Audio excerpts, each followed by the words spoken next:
Hi and welcome everyone. This is the Hobo Prepper and I am Friar Tuck. So I started this live stream just a few minutes early so that it will send you out notifications so that we can start at 10 o'clock. And I'm trying to test my OBS. So many of you may know that I had my old man send me my laptop, and so I'm getting used to doing my streams through OBS.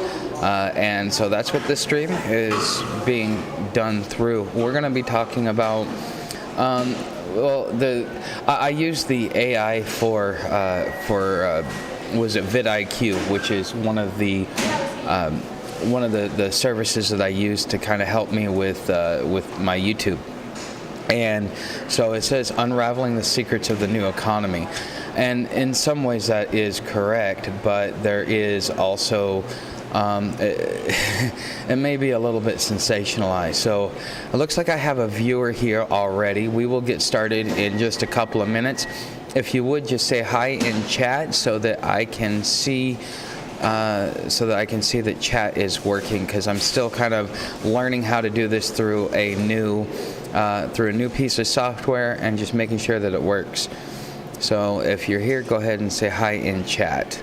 Also, I need to know if you can hear me and if the volume is too loud, because I had to turn on the compressor so that I could make sure that it doesn't peak. So if it is too loud, please let me know. Okay, and we'll be starting here in a couple of minutes. I hope you guys are having a good day. I hope everything's going well. Looks like I got a couple of viewers here in chat, or here already.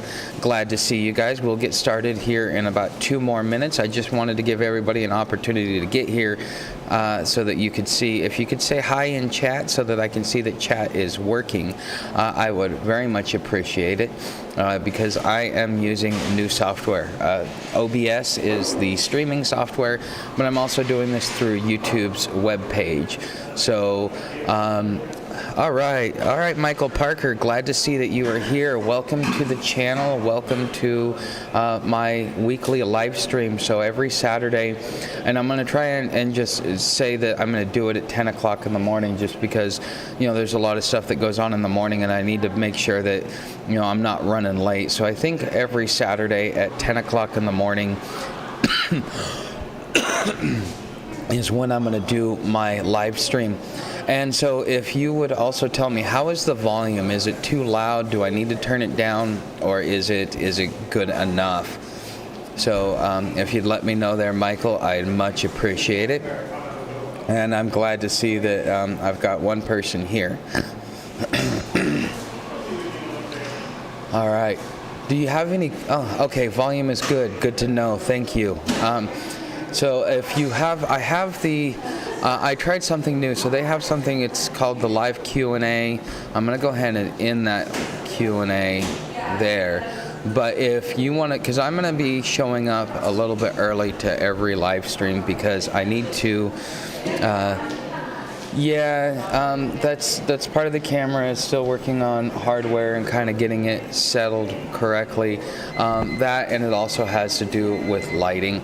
I'm using the camera on my laptop versus using a higher end camera. So it's what comes with it. It is actually much better. I will tell you that using Linux, the way that it uses the hardware is much more proficient, because when I was using Windows, the camera used to be really fuzzy, but it also has a lot to do with light, and each camera has its pros and cons. Like my Nikon camera that I had worked better in low light, so if I had too much light it would be fuzzy, whereas my Sony, if it didn't what's the word I'm looking for, if it didn't have very bright lights, it would be fuzzy as well. What it's called is called noise. So, and I'm doing this here at Starbucks, so you guys are going to hear some background noise, and I do apologize for that, but it's just kind of where I've got to be. All right, so now it's 10 o'clock. Yes, I have my iPhone, but this is better so that I can, when I set up my live stream using Prism Live, I'm not able to put a lot of stuff in the description. So today I was able to, and plus when I schedule a live stream, one of the things that ends up happening is I'm not able to log into it, so it makes it really hard. Whereas this is kind of a lot more user friendly as far as being able to, put a description in there, schedule it so that you guys are able to see it. And so, using it through this method, everything has its pros and cons. Okay, so with that, I'm just checking my OBS. It looks like everything's good. Yeah, and I do apologize. They're kind of having a rush right about this time, and the echo because of the concrete. That's the way it works. So let's go ahead and talk about the topic of the day. But before I get started, if you guys have any questions, you want my opinion on something, you guys want to know kind of like my little prepping stuff like that. Just let me know in the chat, and I will kind of interrupt what I'm talking about to be able to answer your question. But, I was having a conversation with my mentor, and just so that you guys know, because you guys are still kind of new to the fact that I have a mentor, one of the things about my mentor is that he does not want to be public. He's had a public life, and he wants his privacy. So I will just keep referring to him as a mentor, okay? So for you guys, whenever I talk about him, I will just say my mentor or mentor, just so that you guys have an understanding there. But him and I were talking, and he's when it comes to economics, he's definitely wiser than I am, because I am able to kind of understand some things on a much deeper level. But that's because of the type of work that he's done and the status that he's had in life. And so we were talking a couple of days ago, and one of the things that we were talking about is kind of how the economy works. Now, I'm going to be doing a individual video on this, and I'm going to be scripting it out, but at least for today, sorry, these people are loud. At least for today, what I will be doing is kind of like, I guess you call it freeballing it or spitballing it, just kind of going ad lib and just talking a little bit about our conversation. And one of the things that we were talking about was just kind of how the economy is changing. And so I want to kind of give you a historical reference, because once he explained this to me, think of it like this. You ever go looking for your keys, and you're searching all around, and then all of a sudden they've been right in front of your face the whole time, and it's like, man, I kept looking over them. This is one of those moments for me. And we were talking about the economy and kind of how the economy is changing and what the new economy is going to look like, especially with the advent and with the way that technology is going. So to kind of give you a historical reference, back in the 1930s, we had a similar change. This was part of the Great Depression, and just part of all the things that happened. So let's talk about the transition from gold and silver to legal tender. Now, the game Monopoly was actually invented to teach people how to be able to work within the new economic system. But so many people were stuck in the old ways because we as a race, we as humans, we don't really like to. What's the word I'm looking for? We don't like change, okay? And because we don't like change, it's very hard for us to transition from one thing to another. And that has actually been more destructive to the changes and the evolution of our economy. And it even plays into the destruction that we're seeing today. So back in the day, we had gold and silver. We considered that to be sound money because it was based upon the amount of gold and silver that you could dig up out of the ground. It was a finite amount, so therefore your money, in a lot of ways, your money went further and it stretched because it was based upon the goods divided by the amount of precious metals or commodities that we had. Well, with the advent of legal tender, because there was not enough gold and silver in circulation, we had to kind of change the way our money system works. Now, our money system works off of debt, okay? It's worked off of debt for about 100 years. So let's take a quick look at this. When you use a dollar, there is an interest rate that is attached to that. That is the interest rate in which the Federal Reserve charges the U.S. Treasury for the use of the dollar. Okay, so this is just something for you guys to consider. Well, the way that the money system was supposed to work, and the new money system, is you're not actually supposed to be saving the money. The money is supposed to be liquid. So think of it like a river. Okay, you have your banks, which actually hold the liquidity or keep the river in place. And then the currency or the legal tender in which we are using is like water, it's supposed to be free flowing. And one of the things that I even did in business is, you got so much money coming in that then it just goes right out. It is fluid, it is liquid, it is like a flowing river. And that is actually the way that we were supposed to be using our money, and we're supposed to be using it today with the paper money and the US dollar that we have, is that you were never really meant to hoard your money, because that's where savings comes in. Now, the way that they look at the ability to have sound money is they look at the savings rate and how much people are able to save. But the thing is you were supposed to be able to leverage your time, because time is money. Time is the one thing that you can't get back. It is probably the most valuable commodity you have. And when you go to a job and you're working minimum wage, the skill plus the time is what equals the hourly wage that you have. So you're doing something like flipping burgers. Now that requires low skill, but they still need somebody to spend their time doing it, so therefore you're only making minimum wage. Whereas if you go and you get a degree, or you learn a skill set, let's say sales, because I was in sales for a lot of years. You learn the skill set of sales. Now all of a sudden your time becomes more valuable, because you have the ability to make companies an exponential amount of money. Okay, and so by them being able to earn more money, they're willing to give you more of the piece of pie, because they realize that with your skill set, which is the ability to sell their goods and services for them, which turns into a profit, they realize how important that is. In order for a company to grow, they have to increase sales. They have to have a large amount of customers. Now, there are two schools of thought. There is one school that says, I'm going to sell everything at volume. So I'm going to take this trinket and I'm going to sell it at 50 cents, and I'm going to get 100 million customers, versus somebody who wants to sell it at price. And by selling it at price, they're gonna take that, instead of having 100 million customers, they're gonna have maybe 10 million customers, and they're gonna charge $5 for it.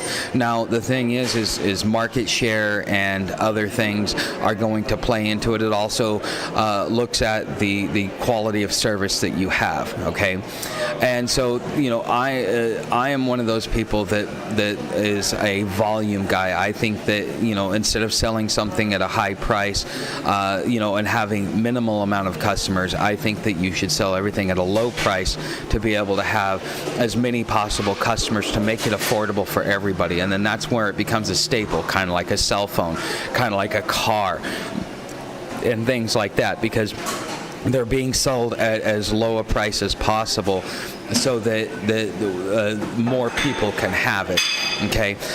And so, kind of circling back and getting into the topic at hand, with the way that the money system was created and the way that the money system is working and supposed to work, at least since the 1930s, is that you're supposed to take the money that you have and you're just supposed to keep it liquid. And the thing is by taking your skill set and leveraging your time, you should be able to generate enough money. That's why we're able to send our manufacturing overseas, because we need somebody to make the products, while those with the skill level who can either peddle the product, or who can administrate the product, or who can maintain the product, are freed up from the manufacturing side. But the problem that we end up having in that process is that most people most people fail to educate themselves or to acquire the skills, whether it be because of circumstances,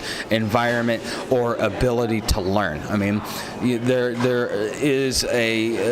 are some I don't know what the word is, like things that will hold you back from learning, whether it be what's going on up here, or whether it be how you are raised and the thinking that you have up here. Okay, and what you're doing is you're limiting yourself. And the great thing about America and the Western way of life is that if you take advantage of the opportunities that are out there, and you do your due diligence, you don't just go out and say, okay, I want to go get an education, and then you just go to whatever college. Okay, let's say you go to UC Berkeley, or you go to Lewis and Clark Law School, or you go to Harvard or Stanford or something like that.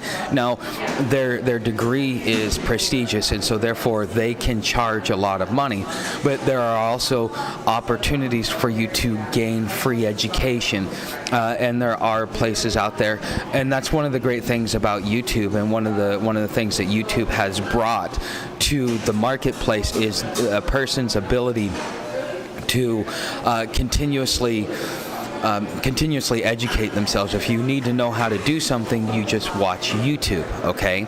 And that's just kind of the way it is. But there are also, online classes that you can take for free that will help give you the skill set. And then once you have that skill set, your time becomes more valuable because there is a higher demand with less people actually going out there and doing it, okay? So with the old economy is what I will call it, which is what we're transitioning from. You had that opportunity, but the average person did not make themselves liquid. They did not take advantage of the opportunities that were out there.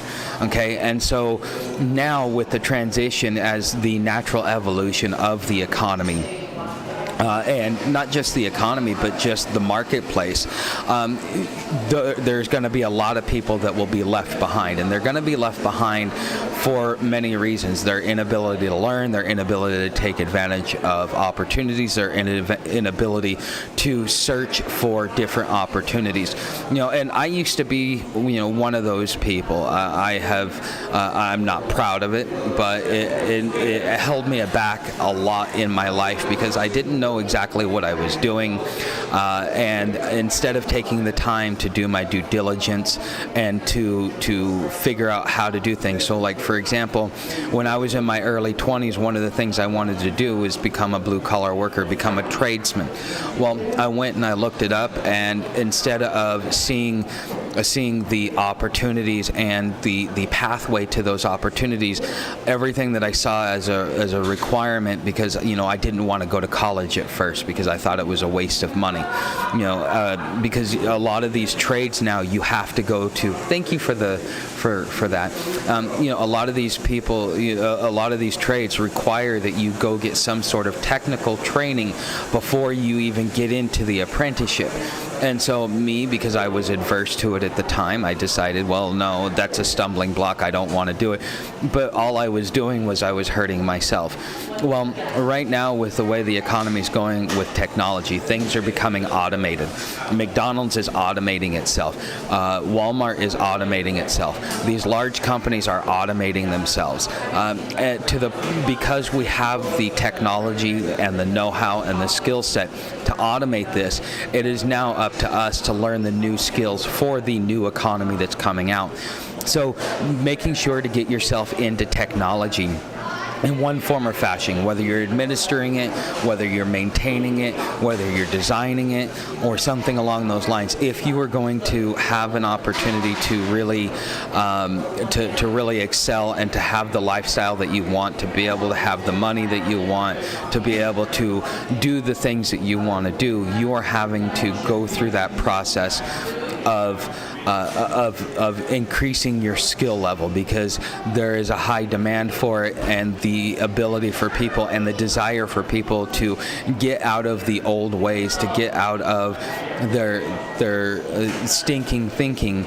It is actually putting them to a point to where they're going to get left behind, which is why we're needing universal basic income. Universal basic income will be coming in to help those that are either too lazy or lack the ability to learn, because we're dumbing down our society. One of the the double-edged sword of what's going on with technology is that not only is it making our life easier, but it's also making us lazier. And because it's making us lazier, we as a society are losing IQ points. We have we were talking this morning that if all you have to do, I guess there's a new technology out where all you have to do is take a picture of your homework and somebody will do your homework for you. And that in itself, it takes away from the learning experience. But when humans have the ability to be lazy, they're going to be lazy. It's just the way we are, I guess. I don't know how else to put this, okay? So, with the new economy, with the things that are coming down, if you, yes, AI is moving a lot of workers now to, removing, they won't need to pay machines. Well, that's kind of where, Matrix, that's kind of where universal basic income is trying to figure out its funding, is that the companies that are moving to machines, the idea is that we tax the companies that are using machines to make up for the workers so that we can, give people a basic income. Now, this benefits the economy because it keeps the consumer being a consumer. And, being a consumer in itself is a job. If you're a smart consumer, if you go out and you do your due diligence. But on the other end, you're also just, in the words of like the World Economic Forum, you're also becoming a useless eater. Okay, so on one hand it's good, on the other hand it's bad. But they're talking about taxing these companies for their loss of workers, because since they're not paying the robots and they get this exorbitant amount of profit after they've paid for the robot, well, then, yes, the companies are making a lot of money, but the average worker is either being left behind because they're not taking the time to educate themselves. Right now, we're in the middle of this transition, and if you are a prepper and you're preparing for the future and being able to survive, having a homestead and stuff like that has its own benefits.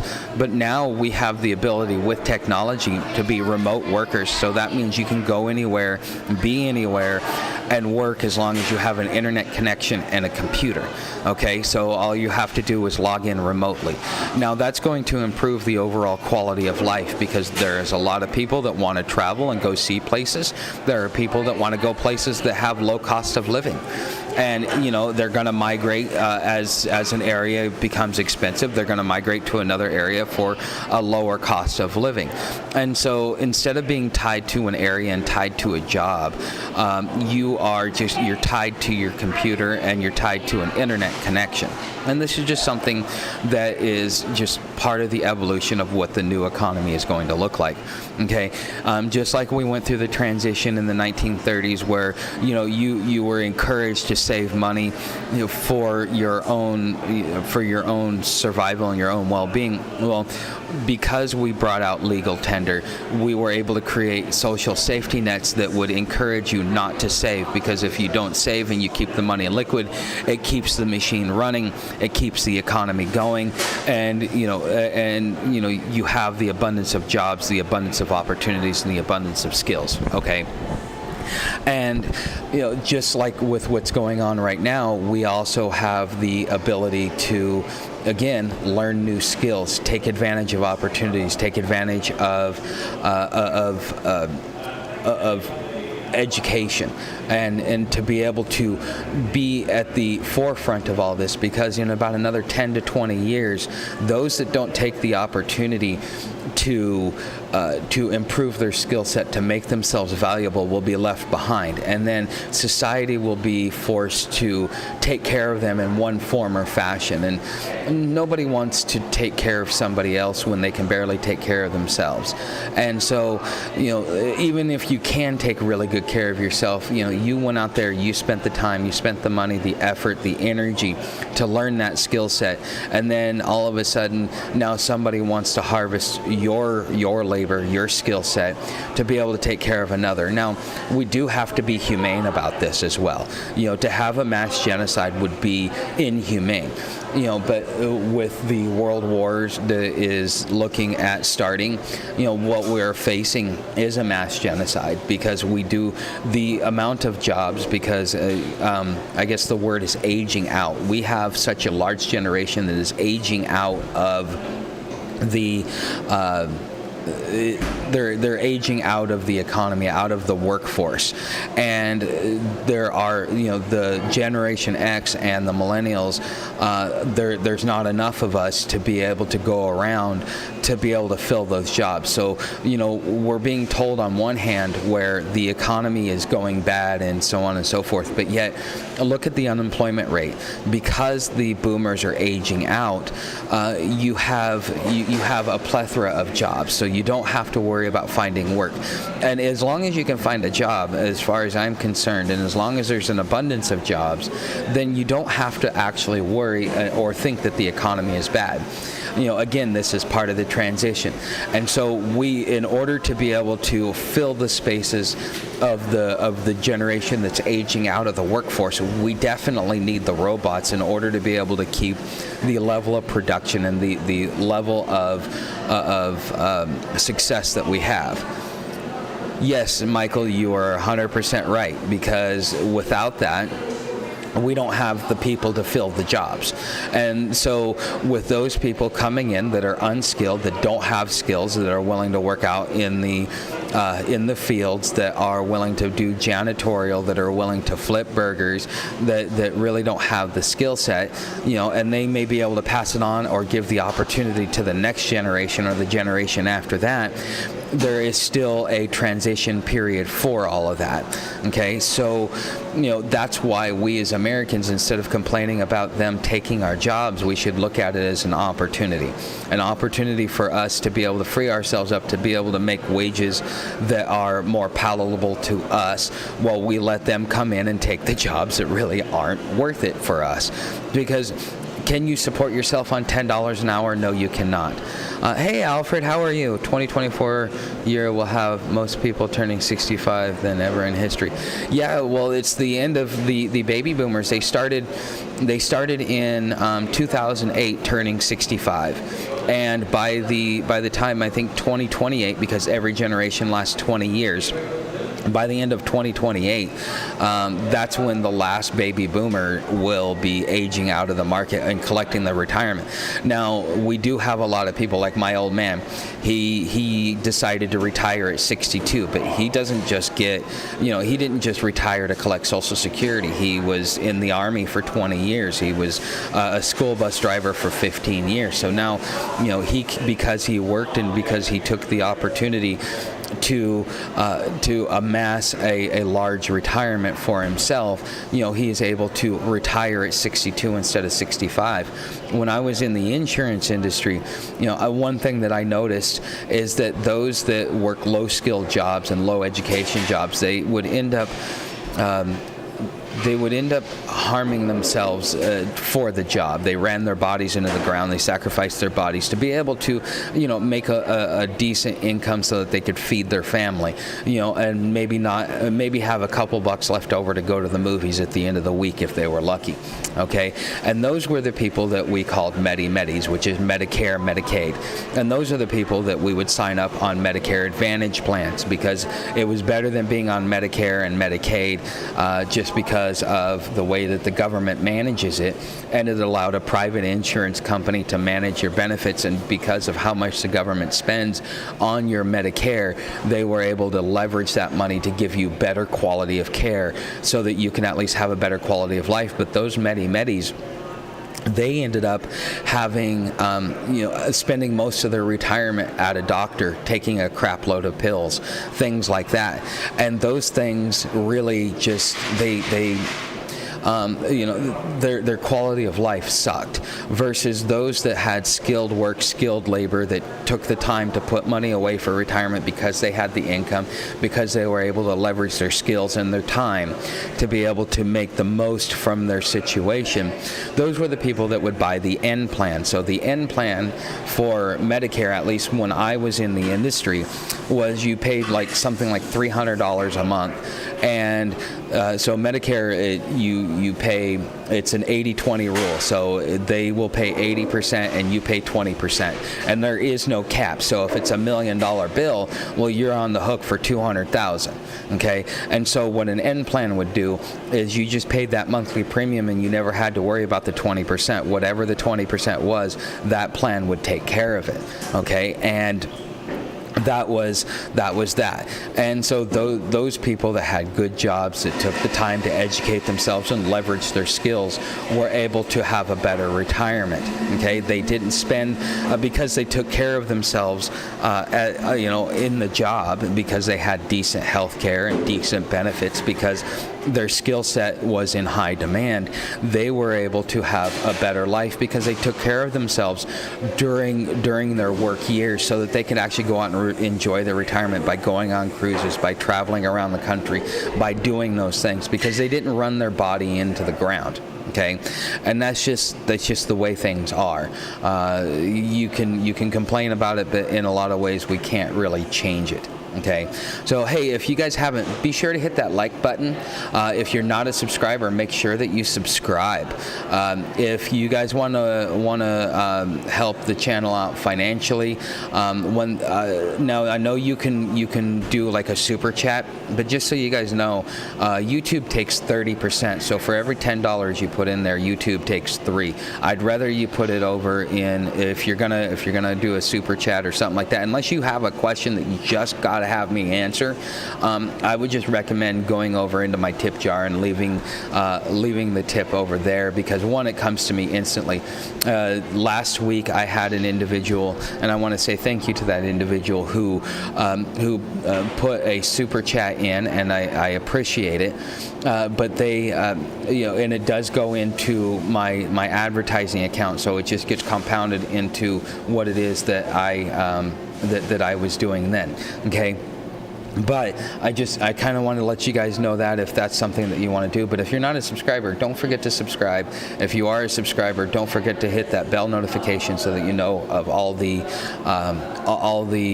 videos that I put out. You can be one of the first ones to watch it. It helps me out in the algorithm, and if you want to help the channel out without giving any money, there's plenty of ways to do it. You can become a subscriber. You can watch the videos which are monetized, so that means when you watch every one of those commercials, I get a piece of that pie. I get 70% of it, and so it helps me out so that I can be self-sufficient. Also, if you go through my affiliate links, and this is something I haven't talked about a lot, is that if you go through my affiliate links, even though you may not want that specific thing, whatever you add to your cart for like 24 hours and then pay for it, you can even remove the item that you clicked on from your cart. But I actually get a commission off of that, and that helps me out as well. So whatever you buy through Amazon, I will get a piece of that pie. So just so you guys know. But those are ways that you can help the channel out for free. It doesn't cost you any money, and it doesn't cost you anything other than your time or your energy. But I wanted to talk about the new economy and the new opportunities. Now there is a place, if I remember correctly, it's called People's University, where you can go and you can increase your skill level and get a free education. Now it is online. You're learning skill sets. I don't know too much about it. I'm going to have to do some of my own research on it.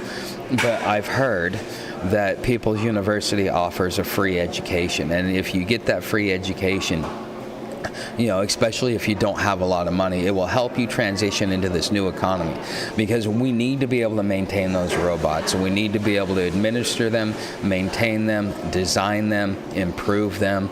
And why not let these migrants that are coming across the border, why not let them do the jobs that don't pay well to begin with?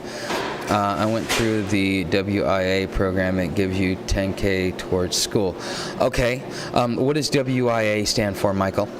But those are some different things that you as an individual can do to improve yourself, because just like we transitioned from gold and silver because there wasn't enough money, now we're transitioning from not only from gold and silver, but we're transitioning over into the digital market. Yes, it has a bad side. Yes, you will be tracked. Yes, they're going to take your data and you're going to sell it. But see, if you take the time and stick with this channel, we will be talking about things like Linux, which allows you to customize your machine so that you can operate anonymously, so that you can keep your digital privacy as best as possible. Because the main operating systems that are out there right now, like Microsoft and Apple, those guys, they're because you're buying an OEM machine and so on and so forth, those guys are taking the data and the information and they're selling it because you're allowing them to, because you're not reading the end user license agreement, or also known as the EULA. If you're not reading the EULA and then you want to complain about them taking your data, it is your fault, not theirs, because it's up to you to read your contract, okay? So like if you come over to my Patreon account or my Patreon page, and you subscribe to the constitutional history, we will be talking about things like this, as far as what your legal rights are under the Constitution, kind of how they've changed over the years, and not only that, just how to be able to enforce your rights. That's important. As an individual, that's something that will be important for you, okay?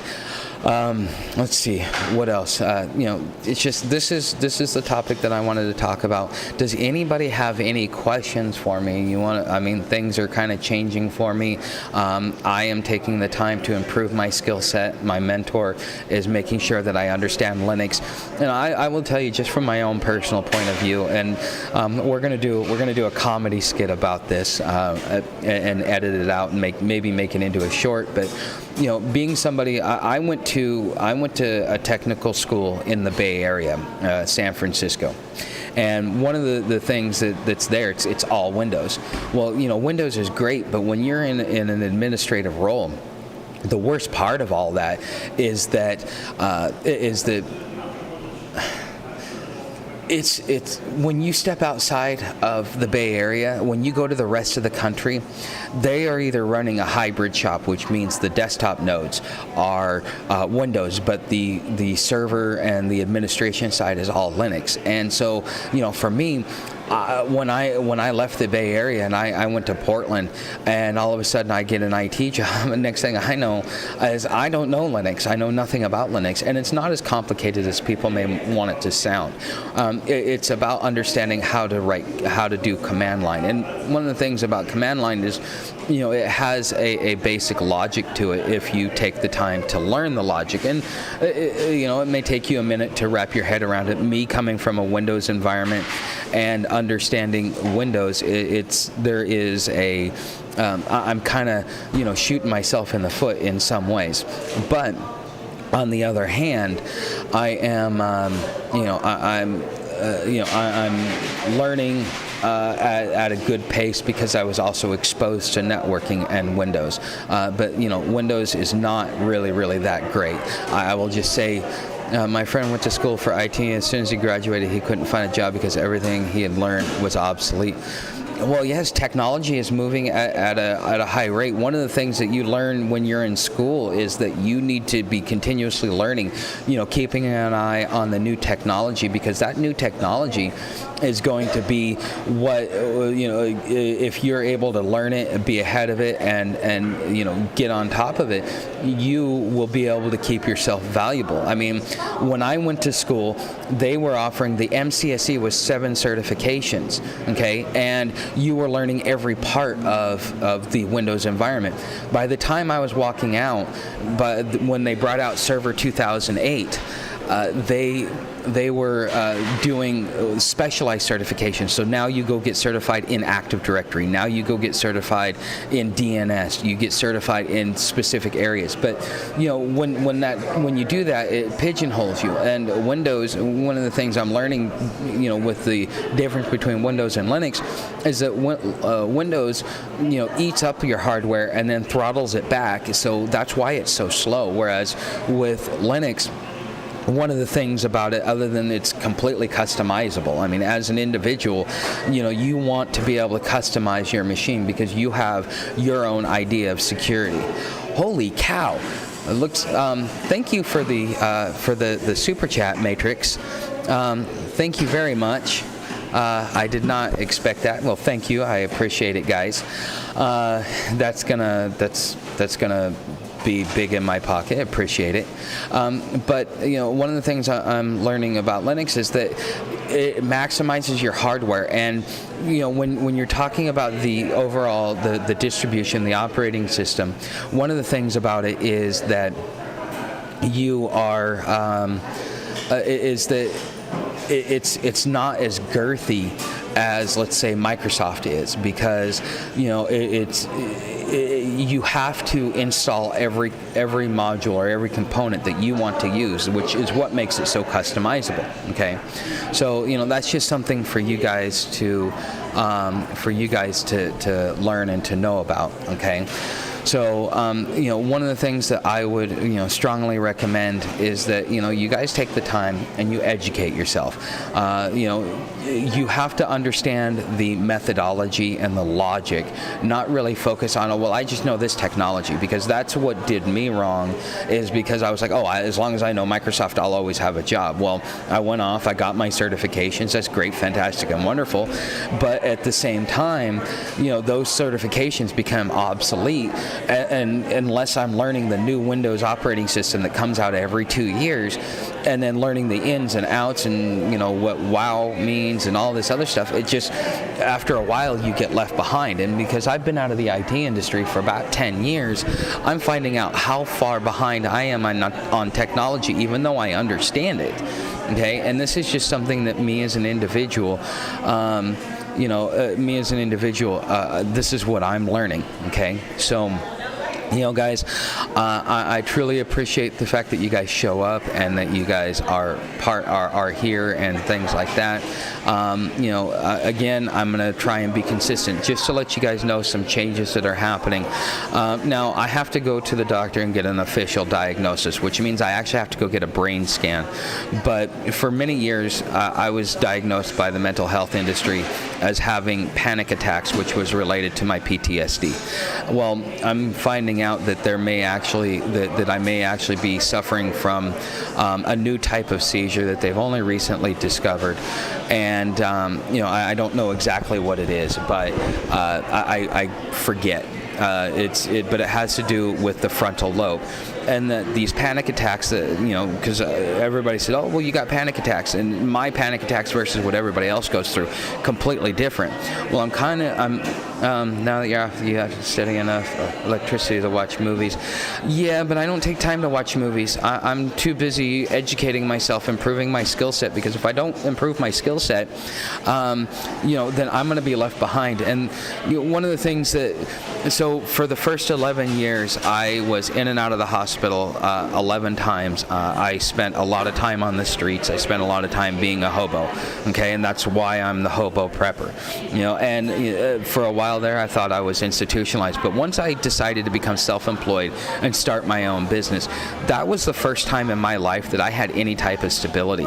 And I had thought that I'd become institutionalized to being homeless, but after kind of seeing the way that I'm reacting now, especially since I've gotten around my mentor, I realized that maybe it's not that I was institutionalized. I got to a point where I'd enjoyed the stability so much that now that I have an opportunity to learn a skill set because I have someone that's mentoring me and showing me the things that I never knew. Okay, those things right there are, those are the things that are changing me. Okay, and I'm realizing that I crave that stability, and that I really, really want to be stable again. So as much as I would like to sit back and watch movies, I want to go see the new Teenage Mutant Ninja Turtle movie, but I haven't had a chance, nor have I had the funds to do it.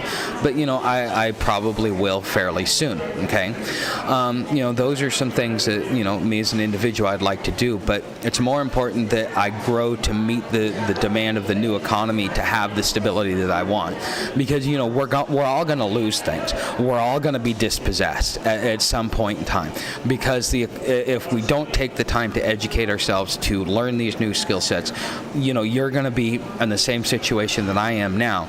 And instead of being behind the 8 ball and having to grasp at straws to be able to to migrate with the new economy, now you will be ahead of the game. You will be prepared for what is coming. And this is something that me as an individual, this is what I really what not only what I'm craving, but I'm realizing the mistakes that I've made.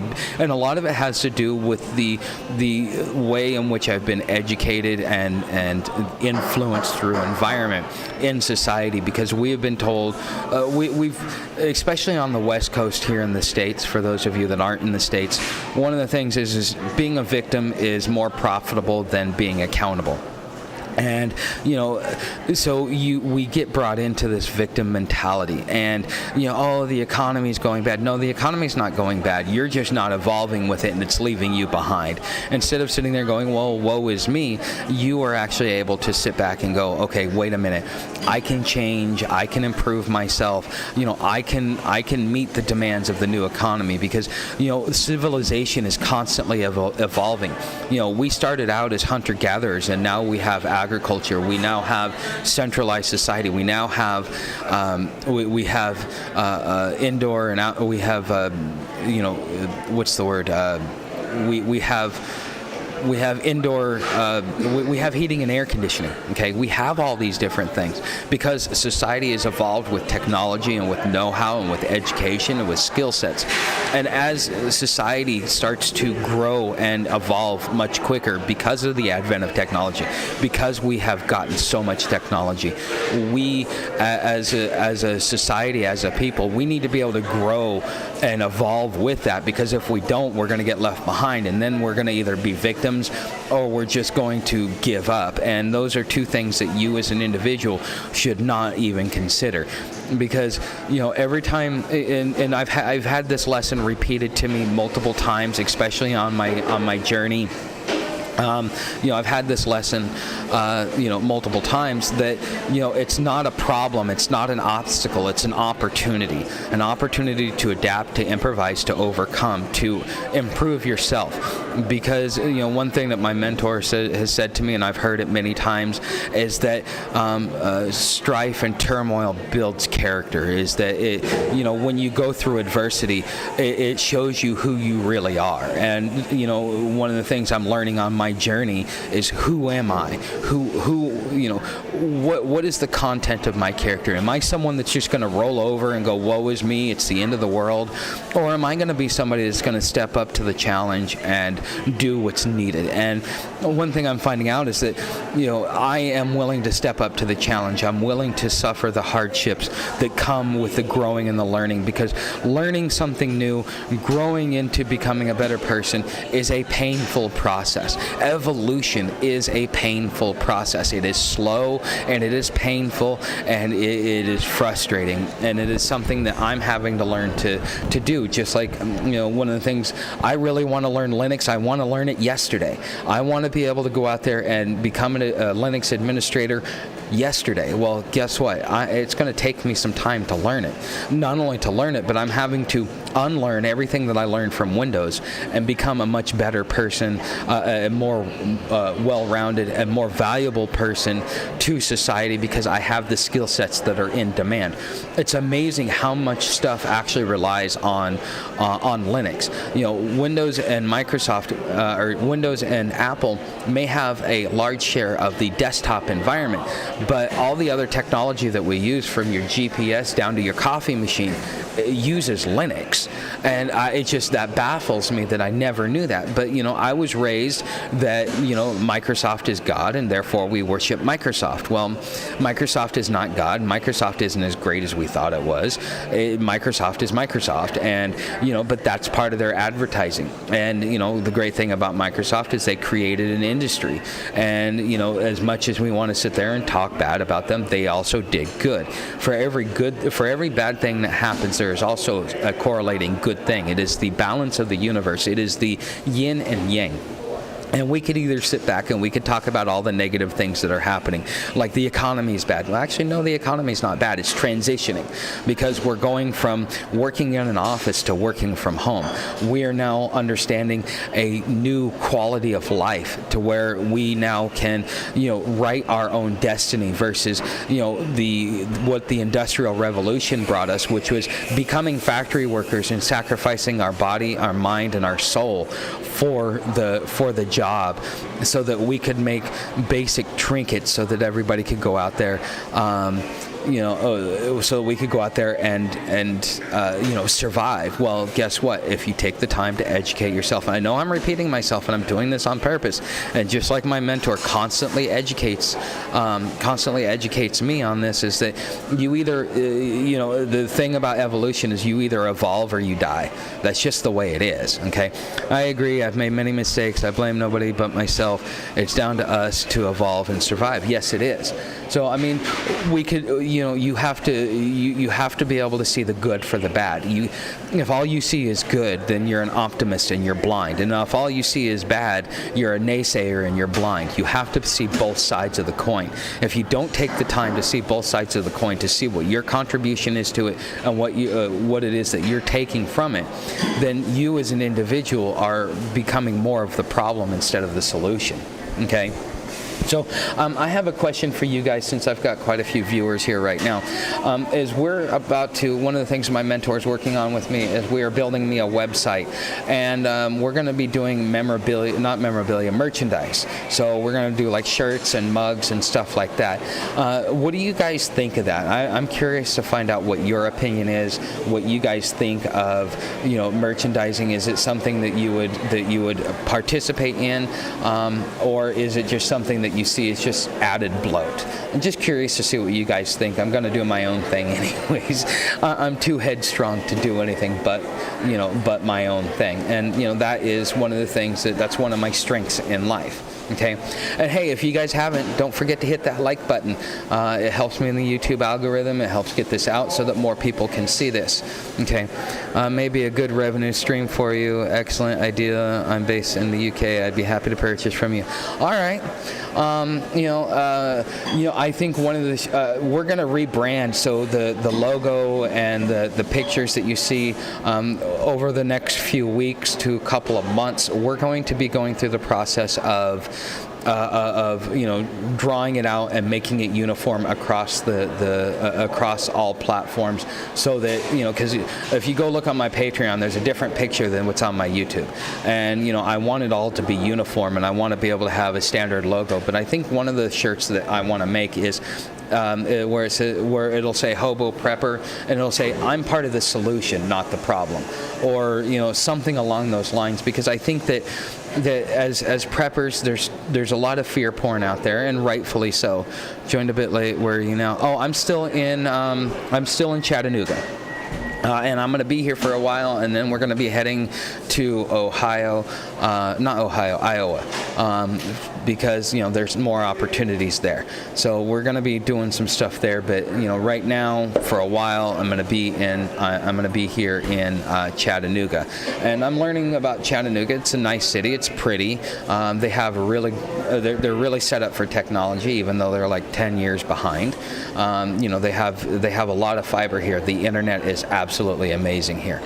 But I see so many preppers are going through the process of telling you and most of it is news. Okay, they're like, oh yes, look at this. Oh, China did this, and oh, Russia's doing this, and oh, these people are doing this, and the government's doing this, and well, you know what?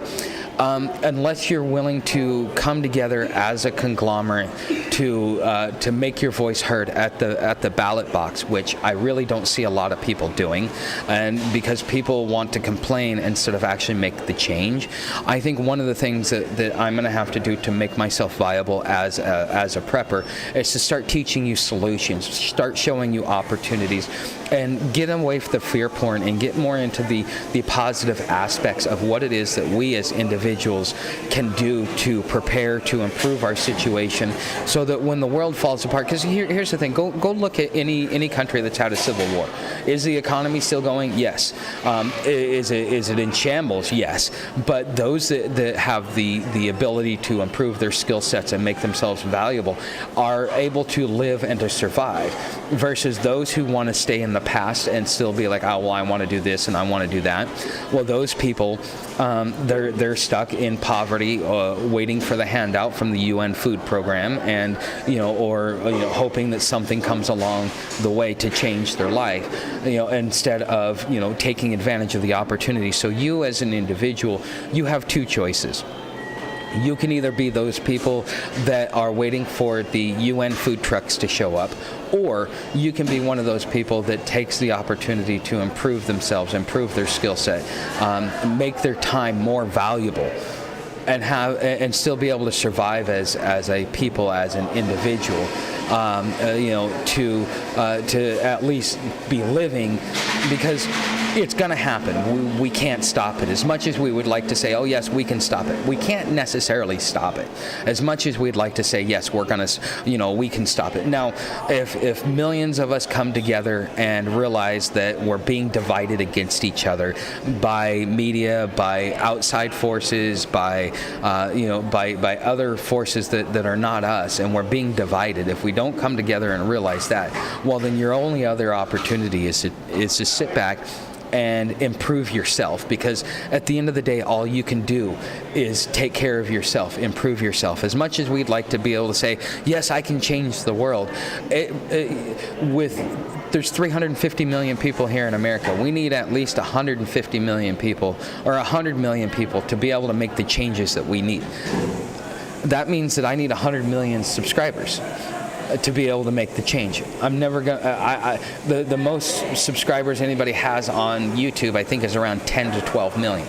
So far away from that. Okay, and for me as an individual, instead of trying to change the world, I'm learning from my mentor that you can only change one person at a time. You can influence one person at a time. So each one of you that are my subscribers that watch this, that take the opportunity to heed what it is that I'm saying, you are going to be part of the change. And maybe it might get critical mass one day where we're able to improve ourselves as individuals and do those things, okay, and make a change. But again, unless we're able to change at the ballot box and to be able to put people in office that are going to represent the needs of the people, and we're not going to see change. And so your only opportunity is to change yourself, to improve yourself. And that's another thing that I see with preppers, is that they want to complain about the system. Some of them will offer solutions, but most don't. They just want to talk about the problem. And so I think what's going to make me viable as a YouTuber is that I'm going to be offering you guys solutions. You're going to start seeing improved quality of videos. As you guys have noticed, the quality of my videos is drastically improved compared to what I was doing on the trail, which was just hit record and just start talking, about a subject that I've been pondering for a while. Well, now I have the opportunity and I have my laptop with me, so now I can start writing scripts. Now I can start doing my research and being able to bring you guys real solutions. And that's one of the things that my mentor is kind of, trying to instill in me, is to bring real solutions instead of, just talking about the problem and doing the whether or not I realize it, getting involved in the fear porn. So if you have some extra cash on payday July 6th, I want to send you some cash to watch a movie. It'll cover rental costs to pay $15 an hour to watch it. Hobo with a shotgun. I'll send you 45. Okay. If you send, you got to include the link when you send it to me as well. Make sure you email me that link, Alfred. That way, if I can't get it, because you can leave a message when you send it through PayPal. But I'm not sure if I'll be able to click the link. But if you email me, which if you go to my channel page and you go into the About section, there is where it says my email, and I will even put it in chat. Let me put it in chat real quick. So Jason the Wise 81 at yahoo.com. Okay, so that is my email where for the Hobo Prepper, and that's where I get all of my correspondence. Any of you guys that do send me emails, just so you know, I do respond to every one of you. Sometimes it goes into the spam folder, and just if you leave a comment on one of the videos that you watch and say, hey, I sent you an email, because I read every comment, and sometimes what you say, it's just like, okay, there's no need to respond to that. That's absolutely perfect. Like the chat that we were having with Canada and Free, and that was the individual who wrote that long book. That was really, really good. Okay, so anyways, guys, it is getting towards the end of this live stream. I only do an hour because I've got a lot to do. I've got a lot of learning to do, and every Saturday around 10 o'clock in the morning Eastern Standard Time is when I'm going to be doing this. You guys know how to help me. Leave a tip in my tip jar. You can buy a super chat. You can go through my affiliate links. I would really strongly like to suggest come on over to my Patreon. Alfred, I know you're a subscriber. I think you might even like the Triple Crown, because of I have three topics that I cover over there. One is behind the scenes, and Alfred, I know that you're a subscriber over there, so you should you can run it around. Okay, that's good to know. Alfred, being a subscriber, you get to see the behind the scenes, but if you do the $10 a month, you get behind the scenes and the hobo tutorials, where I teach you different things about how to survive as a homeless person if you get yourself in that situation, because there might be a transition. You might be educating yourself, but things fall apart a little soon for you, and so you may have to survive. And so I share things with you, and then also I have the constitutional history. All right, Bamatricia, thank you very much. I totally appreciate that. But you guys have ways to where you guys can contribute that way. I would strongly recommend coming on over to my Patreon channel, and if you want to be able to watch all three tiers, that is the Triple Crown, which is $20 a month if you want to do that. Now there is free trials over there, so there's a 7-day free trial on all four tiers. Or all three tiers, or four tiers. If you want just the constitutional history, it's $10. But if you want all three, it's $20. And then that way you get 3 releases a week. On Mondays, I do hobo tutorials. On Wednesdays, I do behind the scenes. And on Fridays, I do constitutional history. And I am actually I'm a month ahead, so I've already got all the month of July already pre-uploaded. Most of it. So. Thank you, Bamatricia. I totally appreciate that. But anyways, guys, if you haven't hit the like button, make sure to hit the like button. Thank you for being here. Thank you for being my subscribers. I truly appreciate you. I do read your comments. I do read your emails, and I really appreciate the interaction and stuff that we have as your host, and you guys being my subscribers. So if you ever decide you want to reach out to me, feel free to. I will always respond, and it doesn't matter how busy I am. You guys are my patrons, whether it's on YouTube or on Patreon, and so I always make sure to take time out of my day just for you guys. So if you haven't subscribed, hit the subscribe button. If you already are subscribed, hit that bell notification. Don't forget to hit that like button, and I will see you guys in the next live stream next Saturday at at 10 a.m. Thank you guys for watching, and I will see you next week.